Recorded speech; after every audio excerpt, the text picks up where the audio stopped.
একজন মুমূর্ষু রোগীকে বাঁচাতে রক্তের প্রয়োজন, রক্তের গ্রুপ এ পজিটিভ। যারা রক্ত দান করতে আগ্রহী তারা এই নাম্বারে যোগাযোগ করুন। ফেসবুকে মাঝে মাঝে এরকম নিউজ আসে না নাই?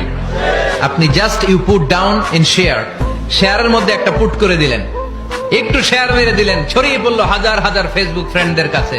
তাদের অনেকে ব্লাড দিতে আগ্রহী, সে তাড়াতাড়ি যে সেখানে ব্লাড ডোনেট করে আসলো। আপনার একটা শেয়ারের কারণে বেঁচে গেল অনেকগুলো প্রাণ। চিল্লা এখন ঠিক কিনা? রক্তদানের মতো শ্রেষ্ঠ ইবাদত হতে পারে? আমরা মনে করি শুধু জিকিরি ইবাদত, আমরা মনে করি শুধু নামাজি ইবাদত। রক্তদান, এক ব্যাগ রক্ত থেকে অনেক মানুষকে বাঁচানো যায়। এর মধ্যে আছে হিমোগ্লোবিন, এর মধ্যে আছে প্লাটিলেট, আছে প্লাজমা। রক্তে একটা উপাদান আছে প্লাজমা, নাম শুনছেন? আগুনে পোড়া রোগীকে বাঁচাতে এই প্লাজমা লাগে।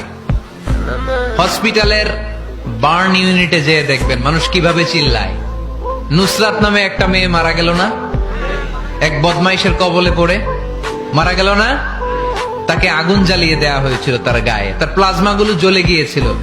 আগুনে পোড়া রোগীর যে কি কষ্ট, একটু দেখার জন্য হসপিটালের বার্ন ইউনিটে যাবেন, দেখবেন যে কি কষ্টে আছে তারা। এই প্লাজমা গুলোকে অনেক সেন্টিগ্রেড তাপমাত্রা নামিয়ে ঠান্ডা করে দেহে পুশ করা হয়।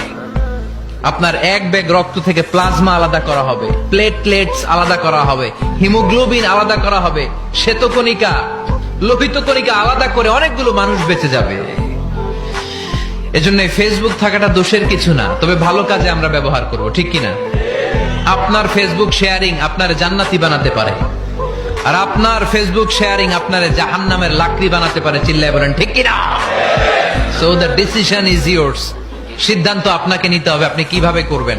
যে কোনো বিপদে ওয়া ইলা রাব্বিকা ফারগাব, কোন দিকে মনোনিবেশ না করে কার দিকে মনোনিবেশ করব?